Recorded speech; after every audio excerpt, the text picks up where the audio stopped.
오늘 전국 분석하겠습니다. 오늘의 전국 현안 첫 번째 국민투표 문제, 두 번째 이 야외 마스크 해제에 대한 신구 권력 간의 갈등 양상, 세 번째 문재인 대통령의 국민청원에 대한 답변이 오늘 또 나왔습니다. 네 번째는 다음 주에 줄줄이 이어질 인사청문회 문제 차례로 분석하고 토론하겠습니다.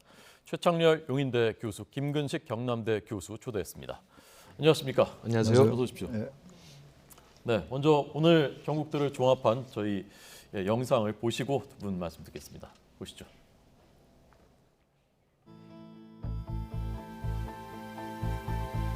대선을 협조해 주시기 바랍니다.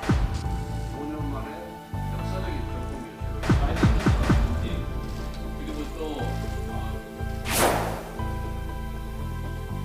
하고 싶어 잠깐 펴주시면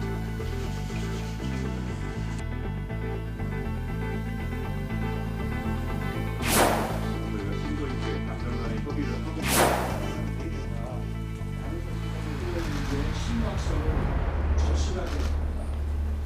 저 역시도 결코 불의와 타협하지 않고 오직 백성만 생각하신 충무공의 헌신과 위협은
네, 윤석열 당선인의 충무공에 대한 어제 발언이 눈길을 끄는데요.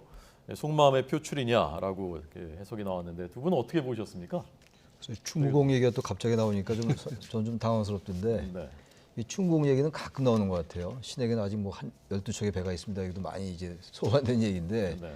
지금 이제 신구 권력 간의 갈등이 과거 때보다 좀 심하다고 느껴져요. 과거 정권 교체 때보다. 게다가 지금 아까 쭉 주제를 말씀하셨는데 하다못해 마스크까지도 지금 서로 이제 갈등하는 양상을 보이고 있고 그러다 보니까 또 게다가 윤석열 당선인의 현재 지지율이 과거 대통령들이 당선일 때 지지율보다 좀 낮은 게 사실이란 말이죠. 네. 그러니까 여러 가지 지금 전방위적으로 게다가 지금 청문회 앞두고 있죠, 지방선거 앞두고 있죠. 그러니까 아주 지금 이 정치 환경이 우리 국민들이 보기에는 아주 정말 대단히 이 급박하게 냉각돼 있는 걸로 보이거든요. 아마 그러니까 당선인도 그렇고 문재인 대통령도 그렇고 아마 똑같이 느낄 겁니다. 아마 그런 심정을 표현한 것 같긴 한데 저건 뭐 양쪽이 다 똑같이 느낄 것 같아요. 근데 아무튼 충무공 얘기가 갑자기 나오니까 하여튼 지금 정국이 상당히 냉각이 고조돼 있구나 그 생각이 들기도 했습니다. 어떤 마음에서 저 충무공을 인용했다고 생각하십니까? 글쎄요, 일단 지금 국민투표 얘기도 나오고 있고 특히 이제 검수완박 문제는 윤석열 당선인이 말은 아끼고 있지만 어쨌든 현재 검찰의 수사권이 장기적으로는 거의 이제 없어지는 수사권과 기소권이 분리되는 방향으로 나가는 거 아니겠어요? 최근에 이제 본회의 상정된 법률안은 또 최근에 중재한 거 또 다른 게 몇 개 있습니다. 일단 말씀 나오겠습니다만 그런 관점에서 볼 때 끝까지 사수하겠다. 어쨌든 그리고 이거는 불의가 그리고 부패한 세력이 이 검찰법을 또 형사소송법을 바꿔서 자신들의 이익을 보호하려 하는 게 아닌가라는 생각이 있는 것 같습니다. 그런 생각하에서 저런 충무공의 얘기가 나온 게 아닌가 그렇게 생각을 합니다. 김근식 교수님 어떻게 해석하셨습니까? 우선 뭐 저 자리가 충청 방문 일정 중에 충무공 탄신 기념일 행사에 갔기 때문에 당연히 이제 충무공을 떠올리는 우리 민족의 가장 또 추앙받는 충무공 아니겠습니까? 이제 그 충무공의 어록 중에서 한 대목을 꺼낸 건데요. 근데 이제 충무공을 추모하고 추앙한다는 의미를 넘어서서 지금의 현실 정치 전국에서 그럼 저게 어떤 의미를 갖느냐가 이제 관심거리인데 한 명이 제대로 길목을 지키면 뭐 1000명도 두렵지 않다라는 이야기인데 지금 검수완박이라는 입법 독주, 입법 강행을 뭐 염두에 두지 않을 리가 없죠. 그리고 당선인 스스로도 그 당선인의 직접적인 워딩으로 지금의 국회 상황에 대해서 말을 하지는 않고 있습니다. 그러나 이제 국민의힘 측에서 이야기가 나오고 또 당선인 측의 이야기가 나오고 있는 것으로 봐서는 합의안이 깨지면서 완전히 다시 원점으로 되돌아가게 되고, 그러면서 지금 민주당의 이런 그야말로 군사작전 하듯이 입법 독주를 밀어붙이는 것에 대해서 아마 당선인으로서는 굉장히 용납할 수 없는, 그리고 수용할 수 없는 저는 상황 인식이라고 봅니다. 그런 의미에서 과거에 검찰총장 시절에는 본인이 당사자였기 때문에 강력하게 직접적인 저항을 했습니다만, 지금은 또 당선인 신분에서는 여의도의 정치 상황에 대해서 직접적인 언급을 하는 것은 부적절해 보일 수 있기 때문에 네. 아마 이렇게 충무공의 어록을 인용해서 우회적으로 검수완박 시도에 대한 불편한 감정을 드러내지 않았나 이렇게 생각을 합니다. 네. 그래서 국민투표가 지금 현안으로 떠올라 있는데 오늘 아침에도 이 국민투표에 대한 여야 양쪽에서의 발언들이 나왔습니다. 이 발언을 듣고 두 분 토론 듣겠습니다. 민주당 입장에서는 아주 좋은 그런 기회 아닙니까? 오히려 민주당이 자신 있다면은 그래 오늘부터 당장 국민투표법 법 개정 절차에 돌입하고 그리고 국무회의도 열 수 있게 하자, 이 방향으로 가야 된다고 봅니다. 인수위가 주장하는 국민투표는 헌법상 요건에도 맞지 않을 뿐 아니라 헌재의 위헌 판결로 시행 자체가 불가능합니다. 인사청문 전국을 앞두고 인사폭망에 대한 국민의 분노를 돌리고 또 지방선거에서 지지층 결집시키려는 술책인지 모르겠습니다만, 민주주의의 가치와 대의보다 검찰 특권 지키기, 선거 승리가 더 중요한 것인지 묻지 않을 수 없습니다. 윤 당선인과 국민의힘은 헌재 가처분 신청과 국민투표라는 저열한 꼼수 정치를 즉각 중단해야 할 것입니다. 네, 국민투표 대상이냐 헌법 72조에 규정된 그 문제, 그다음에 이제 재외국민투표 문제, 이 부분에 대해서 최 교수님 어떻게 생각하십니까?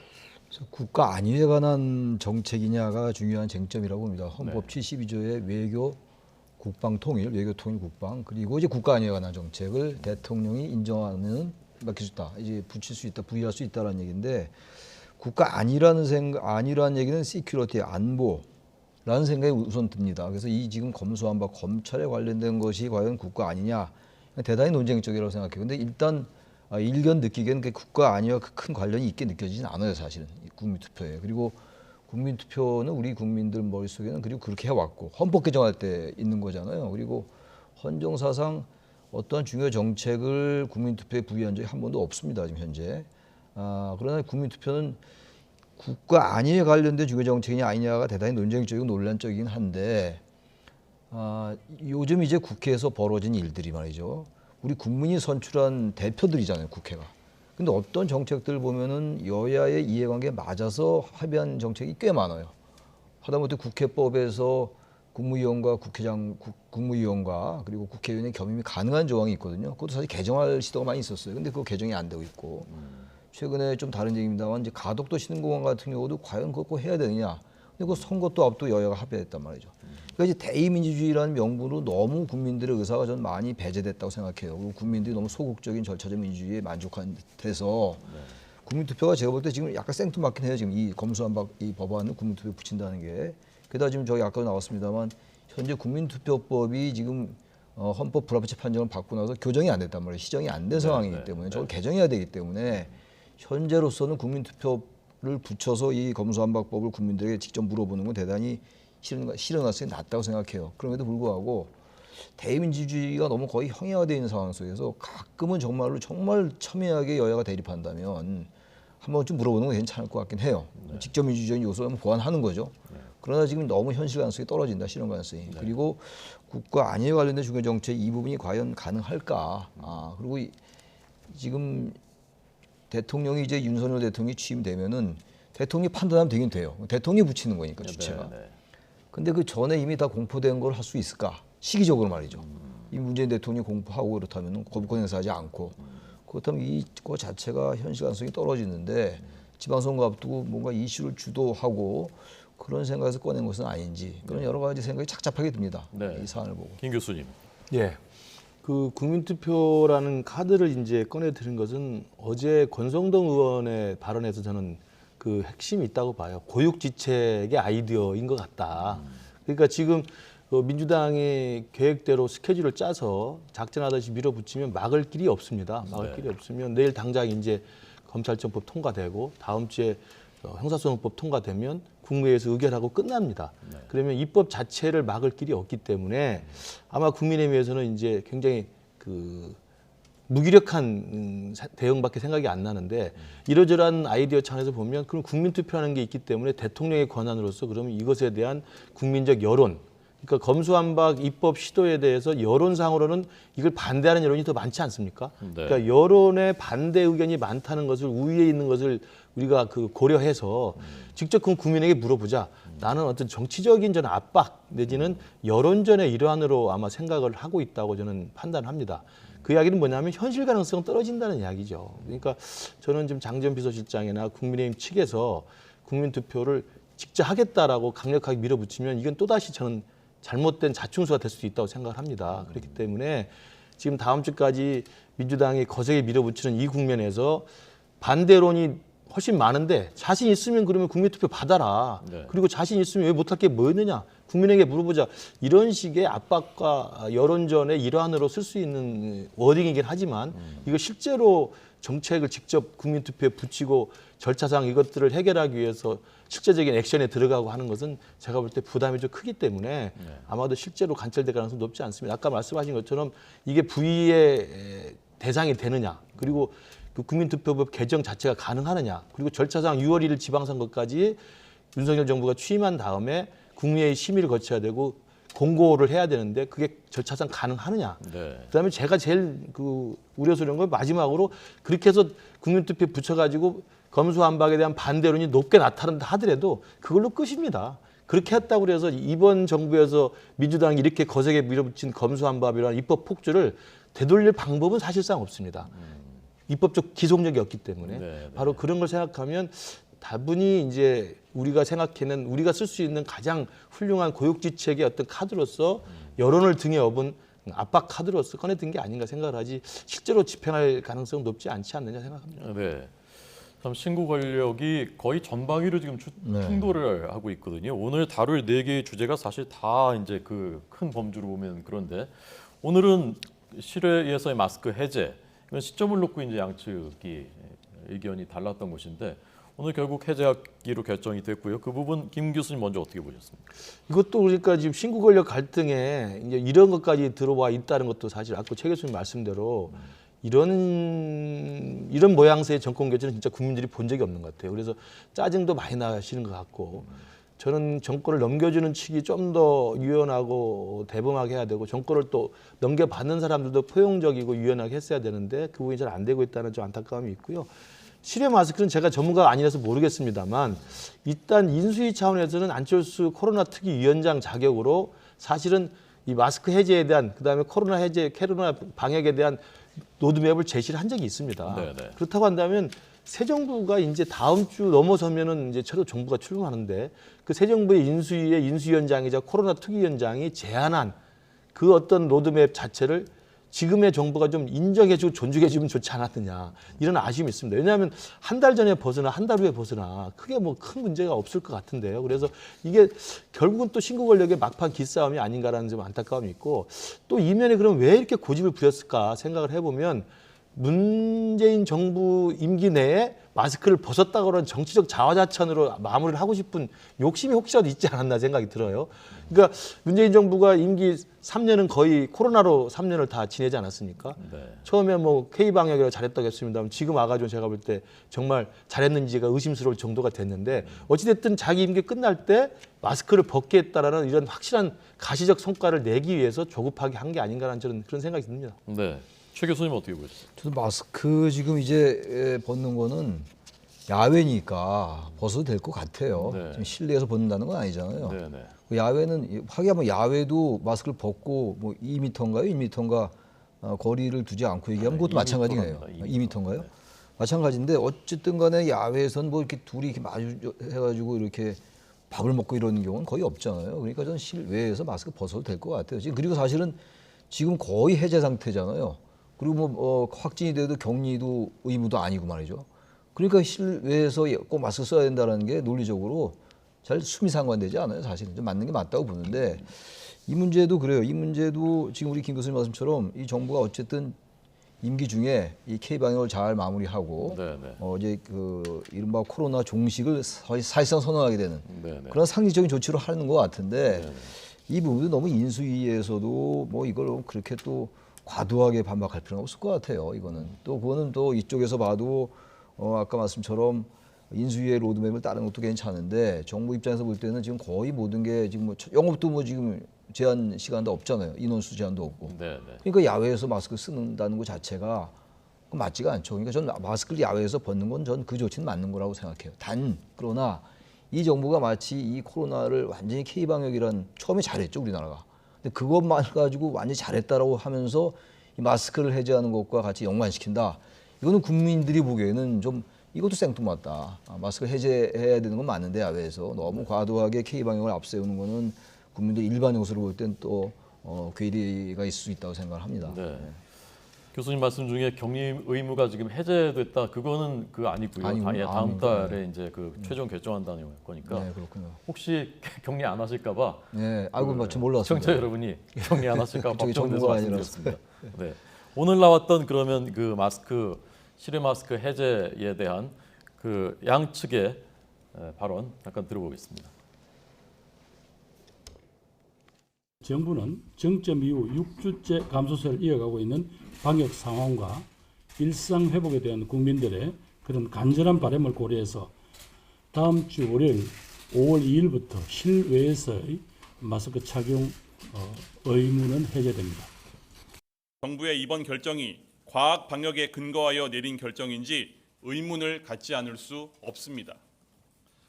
인수위는 현 정부의 마스크 해제 결정에 우려를 표하며 향후 재확산 및 확진자 수 증가 시 어떠한 정책적 대응 수단을 준비하고 이번 조치를 발표했는지 묻지 않을 수 없습니다. 저는 그냥 그 국민의 한 사람으로서 양측의 입장에 어느 정도씩 일리가 있지 않습니까? 뭐 이쪽에 뭐 옳은 측면이 있고 이쪽에 옳은 측면이 있는데 정치라는 것은 국민들을 안심시켜줘야 되는 것인데 서로 옳은 면들이 있다면은 좀 만나서 좀 협의를 하거나 좀 절충을 하거나 그렇게 하면 국민들이 안심할 텐데 왜 그런 것이 안 되는 것인가 하는 게 이제 국민으로서 안타까운 면이 있거든요. 그렇지 않습니까, 교수님? 근데 이게 이제 어느 정도 제가 이제 대기실에서 우리 김 교수님하고도 그런 말씀 나눴는데 지금 뭐 우리 앵커 말씀하고 똑같아요. 아무리 신구 권력 간의 권력이라는 게 쟁투하는 것이고 또 선거에서 이겨야 되는 것이고 또 그러한 것들이 동력이 돼서 정치가 움직이기도 해요. 그럼에도 불구하고 그 정도가 좀 지나쳐요. 하다 보니 마스크 가지고도 이렇게 양쪽 말 있습니다. 일리가 있는 건데 인수위 얘기도 일리가 있고 정부의 이제 마스크 해제도 일리가 있는데 이런 거조차도 이제 하나의 정치적 쟁점으로 쟁점화되잖아요. 이게 정치 방향이냐 과학 방향이냐 이걸 또 싸우고 그러다 보니까 정말 우리 중간지대에 있는 국민들 피곤합니다. 양쪽의 아주 강성 지지자분들께서야 뭐 워낙 뭐 어느 이제 이슈가 나와도 각자 진영의 논리를 이제 받아들일지 모르겠으나 국민들의 대다수가 그런 건 아니거든요. 중간에 여전히 30 내지 40%의 중도층 유권자들이 있어요. 그분들이 보기에는 도대체 이런 것도 싸우나. 인사청문회도 그렇죠. 아까 전방위적으로 부딪힌다고 그랬는데 선거 앞두고 있다 하더라도 만나서 이런 건 어느 정도 얘기될 수 있을 것 같은데 이게 왜 이런지 모르겠어요. 그래서 이런 표현 좀 이상하지만 조선시대에 보면 뭐 동인서인 아니고 남인 북인 아니고 막 이랬잖아요. 그때도 보면 어떤 뭐 대동법 이런 거 가지고 싸울 때도 있었어요. 정말 국민들 그 당시 백성이니까 백성들이 안위에 관련된 거 가지고 싸울 때도 있었지만 대다수는 양반 진영에 그리고 또 이 사대부 진영의 세력을 가지고 싸우고 말했거든요. 거의 그것의 현장 아닌가라고 제가 조심스럽게 말씀드릴 수 있을 정도로 참 걱정이 많아요, 정말. 저도 마찬가지입니다. 지금 이제 그 새로 이제 물러서는 권력과 새로 출범하는 권력 사이에 이런 식의 그 사사건건 부딪히는 모습이 국민들로 하여금 이제는 제가 최근 들은 이야기입니다만 정치 관련 평론하는 그 종편 프로그램이 시청률이 떨어졌다고 그래요. 그러니까 이제는 짜증이 나는 겁니다. 누구 옳고 그름의 문제가 아니라 하도 싸우니까. 이제 그런 면에서 보면 좀 안타까운 모습이 들고 특히 이제 마스크 관련해 가지고 아까 우리 앵커께서 말씀하신 것처럼 어떻게 보면 한 달 후에 벗느냐 한 달 이전에 벗느냐의 문제잖아요. 네네. 그리고 뭐 과학적인 나름대로 근거는 다 가지고 있겠죠. 인수위의 코로나 특위도 나름대로 또 전문가들이 계시니까 나름대로 자료와 근거가 있을 것이고 또 국무총리도 당연히 나름대로 근거가 있지 않겠습니까? 그러면 만나서 협의를 하면 되지 않겠습니까? 뭐 예컨대 15일에 한다든지 해서 절충을 하거나 협의하거나 논의하는 구조라도 있으면은 이렇게까지는 되지 않았을 것이다. 근데 오늘 아까 홍경희 인수위 부대변인이 발표한 내용지 보면 인수위 측과 어떤 측의 협의도 없었다. 그리고 연락도 없었다라는 거예요. 그러니까 그런 면에서 보면 저는 오늘 김부겸 총리가 이런 방침을 발표한다 하더라도 나름대로 근거와 또 명분이 있다고 한다면 그리고 신구 권력 간 갈등이 이렇게 사사건건 부딪히는 국민들의 짜증나게 하는 이런 정치를 조금이라도 완화시켜주고자 한다면 미리 만나서 이렇게 하려고 한다. 의견은 어떤지 모르겠다. 그리고 우리는 이렇게 생각하는데 어떤 의견이냐라고 서로 의견을 교환하면 그리고 서로 간에 타협점을 찾을 수 있지 않겠습니까? 그런 좀 타협과 존중의 정치가 좀 네. 시작됐으면 좋겠습니다. 예. 서로 싸우면 시청률이 떨어진다고 하시니까 오늘 저희는 좀 존중하고 좀 서로 이해하는 그런 그 분위기 속에서 해보겠습니다. 거의 안 싸우지 않습니다. 네, 그렇습니다. 지금 이렇게 하시면 됩니다. 자, 오늘 문재인 대통령이 국민청원에 직접 답변을 했는데 크게 이제 두 가지 크게 기사로 보면 두 개가 나왔습니다. 첫 번째는 사면, 특별 사면에 대한 것이고 두 번째는 집무실 이전에 대해서 거듭 반대한다는 개인적으로 반대한다는 그 뜻이었습니다. 먼저 오늘 그 문 대통령의 사면에 대한 그 발언을 들어보겠습니다. 이명박 전 대통령의 사면을 반대하는 청원이 있었습니다. 정치 부패 범죄에 대한 관용 없는 처벌의 필요성과 함께 아직도 반성하는 태도를 보이지 않는 점 등을 이유로 들었습니다. 아직은 원론적으로 답할 수밖에 없겠습니다. 청원인과 같은 의견을 가진 국민들이 많습니다. 반면에 국민 화합과 통합을 위해 사면에 찬성하는 의견도 많습니다. 사법 정의와 국민 공감대를 잘 살펴서 판단하겠습니다. 네, 이 사면에 대해서는 참 뭐 고민하는 그 흔적이 묻어나는데요. 사면 이제 8일 만약에 석가탄신일에 한다면 이제 며칠 남았습니까? 뭐 한 열흘도 안 남았죠. 열흘도 안 남았죠. 네, 네. 어떻게 전망하십니까, 먼저 김 교수님? 사면 이야기는 일단 뭐 그 종교계 또 재계 쪽에서 뭐 다들 건의를 많이 하고 있고 그리고 대통령의 사면권이라는 게 고유하게 부여되어 있는 게 행정부 수장이지만 사법부에 관련된 특권을 주는 거 아닙니까? 그것은 철저하게 국민 통합 그리고 정치 화합이라고 하는 지도자로서의 어떤 그 권한을 주기 위한 것이었기 때문에 저는 임기 말에 그동안 문재인 정권 임기 5년 동안 진행되었던 어떤 정치적인 어떤 굴곡 또는 정치적인 어떤 왜곡 또는 정치적인 어떤 그 불만 이런 것들을 이거에 해소해 준다는 의미에서 저는 정치 관련된 사안에 대해서 상징적으로 사면을 행사하는 것은 저는 고려가 충분히 될 수 있는 사안이라고 생각을 합니다. 그래서 전직 대통령 이명박 전 대통령이라든지 그리고 이재용 회장이라든지 그다음에 지금 김경수 지사 같은 경우는 물론 뭐 그 죄질의 건건을 들여다보면 뭐 용납하기 힘든 것도 있습니다만 어찌됐든 정치 과정 중에 또 정치적인 현대 어떤 정치사의 과정 중에서 발생된 일이기 때문에 저는 그게 사면에 대한 고려도 충분히 문 대통령 퇴임 이전에 마무리를 짓고 갔으면 좋겠다는 생각을 하는데 단 하나 제 의견은 정겸순 교수는 그와 좀 다르다고 생각합니다. 그러니까 정치범과 경제사범하고 정겸순 교수가 과연 같은 급에 들어갈 수 있느냐. 저는 자범이라고 생각을 하거든요. 개인의 사적 이익과 자녀들에 대한 뒤틀어진 욕망 때문에 진행된 것이고 지금도 반성의 여지가 전혀 없는 사안이기 때문에 저는 전직 대통령, 그다음에 삼성전자 이재용 회장, 그다음에 김경수 지사. 물론 김경수 지사도 사실은 뭐 안 좋은 죄질입니다만 어쨌든 선거 과정 중에 일어난 범죄지 않습니까? 그렇다면 정치범 범죄에 들어간다고 한다면 저는 정경심 교수는 좀 분리해서 해야 되지 않나는 개인적 생각을 갖고 있습니다. 네, 최청일 교수님. 이 사면 문제는 지난번에 박근혜 전 대통령이 사면이 됐어요. 근데 이제 처음에는 박근혜 전 대통령에 대한 사면 여론이 높지 않다가 그때 사면할 때쯤에 대체로 여론이 사면 쪽으로 많이 기울었다고 제가 알고 있거든요. 네. 이명박 전 대통령 사면은 조금 다르게 여론이 움직였던 것 같아요.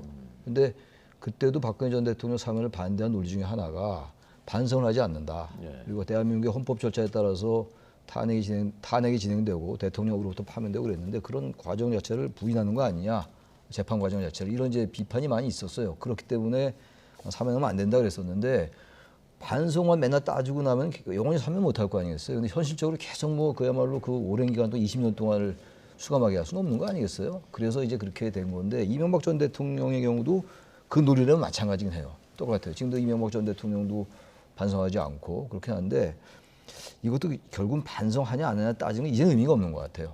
문 대통령 퇴임 앞두고 그 뇌물 횡령 배임 이런 것들은 사면 안 한다고 그랬었는데 대통령 고유 권한이잖아요. 이 특사가 특별 사면이 그 너무 남발돼도 안 되긴 하는데 아무튼 보수와 진보 간에 우리 사회에 너무나 이 대립이 심하니까 상징적으로 이명박 전 대통령 사면도 박근혜 전 대통령이 했으니까 이제는 뭐 하는 쪽으로 가는 게 아닌가, 가야 되는 게 아닌가라고 생각을 해요. 네. 그 대신 이제 김경수 지사나 아까 말씀하신 전 지사죠 이재용 부회장 같은 경우도 뭐 같은 맥락에서 볼 수 있을 것 같아요. 그러나 이제 이게 이제 그 한편도 여론이 너무 사면권이 남발되는 거 아니냐, 임기 이제 퇴임 앞두고 그런 비판도 있기 때문에 아마 문 대통령의 고민이 깊을 거라는 생각이 드는데 저는 어쨌든 이명박 전 대통령은 박근혜 전 대통령과 마찬가지 논리로 사면하는 쪽이 타당하지 않을까 생각을 하는데 반대쪽 많이 있는 걸로 알고 있습니다. 네.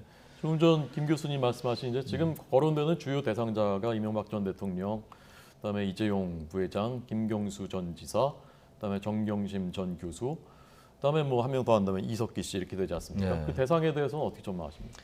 글쎄 다 같이 보긴 어려울 것 같아요. 저도 정경심 전 교수의 경우는 이게 뭐 대통합이라든지 뭐 협치 이런 것과 연결시키기엔 좀 무리가 있다. 이명박 전 대통령 어쨌든 대한민국의 대통령이었기 때문에 그래서 이제 이런 사면 얘기가 나오는 거예요. 그렇지 않아요? 사실은 이명박 전 대통령도 원래 법 앞에 평등이라는 원칙론적인 관점에서 보면 사면하면 안 되죠. 반성도 하지 않는데 워낙 현실이 그렇지 않지 않습니까 지금. 그래서 사면에 대해서 어느 정도 이제 생각이 바뀌어야 되는 거 아니라고 제가 말씀드리는 건데 정경심 전 교수 같은 경우는 저 상황이 다르다고 봐요. 재판 판결 난 지 얼마 되지도 않았고 그리고 그야말로 이건 좀 많이 달랐잖아요. 공정상식 그리고 뭐 이제 입시 자녀 입시 문제 뭐 이런 위조 문제 이랬기 때문에 이건 조금 같은 레벨에서 논박되긴 좀 다르지 않을까라는 생각이 좀 같습니다. 네. 오늘 문 대통령의 국민청원에 대한 답변 중에 집무실 용산 이전에 대해서 개인적으로 반대한다. 그런데 이제 신구 권력이 뭐 이렇게 갈등을 하면 안 되기 때문에 그럴 수밖에 없다라는 그 답변에 대해서는 어떻게 보셨는지 우선 이건 최규 교수님. 기본적으로 이제 뭐 지금 문재인 전 대통령의 지금 최근에도 뭐 기자회견 한 것도 있고 그랬었잖아요. 근데 그런 점들이 이제 퇴임을 그야말로 얼마 안 앞뒀는데 이제는 조금 이제 그 문 대통령이 막 작심 발언하고 이런 상황 아니겠어요? 그런 뭐 신고 권력 갈등 얘기도 하고 집무실 이전에 대해서도 사실 뭐 맞지 않는다는 말씀도 하고 말이죠. 또 그럼에도 또 최근에 그 당선인과 대통령이 만나서는 또 거기에 되게 합의를 했던 거였단 말이에요. 그래서 이런 부분들을 보면서 당선인도 그렇고 문 대통령도 그렇고 두 분이 다 조금 하고 싶은 말을 좀 자제해야 될 것 같아요. 왜냐 갈등이 워낙 심해지니까 아까도 앵커께서 말씀처럼 이게 정치라는 게 갈등을 관리하고 조정하고 어떤 해소해 나가는 거거든요. 근데 우리나라는 정말 정치가 갈등을 증폭시켜요. 그러니까 우리 국민들은 잘 그런 거에서 큰 생각을 가지고 있지 않다가 언론에 그런 갈등들이 보도되고 또 증폭되고 여러 방송을 통해서 자꾸만 갈등이 또 재생산되고 이런 측면이 분명히 있잖아요. 지금 양쪽의 생각이 극단적으로 다른 사람들이 나와서 얘기를 하니까 더 이게 갈등이 갈라요. 그렇기 때문에 저희가 혹시 재생산하고 있는 거 아닙니까? 저는 뭐 글쎄요, 그건 뭐 농담입니다. 뭐 그런데 좀 판단하기 나름인데 전 그래서 아무튼 이런 부분들은 좀 양쪽이 물러나는 권력이나 새로 이제 들어오는 권력이나 조금 발언들을 자제하고 그 옆에 계신 분들도 마찬가지인 것 같아요. 그래야 정치가 이 좀 품격이 높아지고 그분들에게도 좋아요. 그게 결국은. 결국은 당장은 막 세력을 가진 쪽이 좋은 것 같은데 나중에 다 돌아오잖아요. 우리 정치가 부메랑으로 돌아오기도 하고 그리고 법안도 바뀌면 지금은 당장 나한테 좋은 것 같은데 그 법안이 바뀌어서 더 안 좋을 수도 있고 국민투표법 같은 게 개정이 안 됐잖아요. 지금. 그런 거거든요. 그래서 이게 다 이게 내로남불이라는 게 역지사지를 해라 이런 얘기예요. 내로남불 가지고 상대방 공격할 게 아니라 이게 역지사지 이게 내가 상대를 공격하자면 이게 나한테 돌아올 수 있지 않을까라는 생각을 한다면 그 공격의 수위가 좀 낮아지지 않을까. 말씀이 좀 길어졌는데 제가 그런 생각을 항상 갖습니다. 맞습니다. 공감하고요. 저희가 재생산하고 있는 것 아니냐는 건 이제 조크로 말씀드린 거고 저희는 그냥 담백하게 있는 그대로 보도하고 서로 좀 타협하고 좀 대화하시라 그런 이제 취지의 말씀들 하고 계십니다. 김 교수님 어떻게 보셨습니까? 그 집무실 이전 문제는 이제 신구 권력 간에 이제 처음 갈등했던 중요 사안이었고요. 이미 지금 정리가 된 겁니다. 그리고 이걸 가지고 계속 그 누가 옳으니 그르니 왈가왈부하는 것 자체가 저는 소모적인 정쟁이라고 생각을 해요. 나중에 역사가 평가할 겁니다. 그리고 그 집무실 이전하는 과정에서 과연 소통이 있었는지 없었는지, 그리고 광화문은 괜찮은데 용산은 안 된다. 그리고 국방부를 빼는 게 과연 안보에 어떤 영향이 있는지, 이런 건 결국 역사가 평가하게 돼 있고 국민들이 판단하게 될 사안이라고 봐요. 저는 그래서 초창기에는 뭐 다양한 정치적 세력들이나 또 정치 평론하는 분들이나 국민들이 자기들의 의견을 제시할 수 있지만, 어찌됐든 새로 출범하는 윤석열 당선인이 자기가 일할 곳과 자기가 살 곳을 이렇게 정하겠다고 했고 결정을 했고, 그리고 신구 권력 갈등 끝에 결국은 만나서 서로 간에 협의를 해서 예비비도 다 산정을 해주고 지금 준비가 진행이 되고 있는 거 아니겠습니까? 그렇다고 한다면 저는 조금 안타까운 게, 문재인 대통령께서 물러나시는 마당에 마지막까지 이렇게 시시콜콜하게 다 일일이 본인의 감정들을 돌직구로 말씀하실 필요가 있는가라는 저는 개인적인 아쉬움이 있습니다. 문 대통령은 잘 아시다시피 강직한 분이고 말을 굉장히 조심하는 분이잖아요. 그런 분인데 왜 그 퇴임을 며칠 앞둔 사이에서는 그 손석희 앵커와의 대담도 그랬고, 그 퇴임 마지막 그 기자회견도 그랬고, 이번에 청원 답변도 그러시고, 왜 정치적인 그 굉장히 화약고 같은 그런 쟁점들에 대해서 직접적이고 직설적인 화법을 쓰시는지 좀 아쉽다는 생각이 들고요. 예컨대 이런 문제 같은 경우 의견을 낼 수 있으면 이미 결정난 사안이니까 당선인이 집무실 옮겨서 잘 하기를 바란다. 그리고 윤석열 정부 5년의 성공을 기원한다. 그리고 그 과정에서 안보의 공백이나 여러 가지 소통의 문제가 국민들로부터 제기된다면 잘 헤쳐나가길 바란다. 이렇게 긍정적으로 포지티브하게 말씀하시는 거하고, 소통이 없었다, 광화문은 괜찮은데 왜 용산이냐, 왜 외교부 장관 비우라고 하느냐, 이렇게 말하는 건 뉘앙스가 다르거든요. 저는 그 정도는 문재인 대통령이 충분히 품격을 가지신 분이라고 생각합니다. 네. 자, 이렇게 뭐 갈등의 수위가 높아지는 상황에서 이제 청문회가 시작됩니다. 네. 다음 주 월요일부터 청문회가 잇따라 중요한 청문회들. 월요일이 한덕수, 월요일, 화요일이 한덕수 총리 후보자, 그다음에 뭐 박진, 원희룡 등등 후보자. 화요일이 이제 정호영 후보자 있고요. 수요일에 한동훈 후보자, 이렇게 진행됩니다. 과연 청문회 어떻게 전개될 것인지, 그 이후에 또 인준 투표는 어떻게 전개될 것인지 정말 관심입니다. 글쎄, 전 처음에는 한덕수 총리 후보자에 대해서 지금 뭐 비판을 많이 하고 있습니다만, 여당에서 말이죠. 네. 그래도 이제 총리 인준이 무난히 되지 않을까. 네. 다른 직책도 아니고 국무총리 자리이기 때문에 국무총리 자리를 가지고 또 이제 부결을 시키고 이렇게 되면은 뭐 설령 한덕수 총리 후보자에게 많은 흠결이 제기됐어도 발목 잡기란 비판 때문에 무사히 통과가 될 것 같았는데, 요즘은 좀 생각이 좀 바뀌었어요. 민주당이 한덕수 부총리 후보자에 대해서 낙마시킬 수도 있겠다. 이거 뭐 국회에서 반드시 통과돼야 되는 거니까. 네, 네. 그런 생각이 들어요. 왜 제가 그 말씀드리냐면, 지금 말씀을 나누고 있습니다만 워낙 지금 모든 면에서 대립을 하고 있어요. 작은 사안, 큰 이슈 할 거 없이 지금 대립하고 있는 상황이고, 또 이게 계속 말씀입니다만 지방선거라는 큰 이 변수가 있기 때문에 이게 아주 큰 안 좋은 상황이 돼버렸어요. 선거라는 게 지금. 네, 네.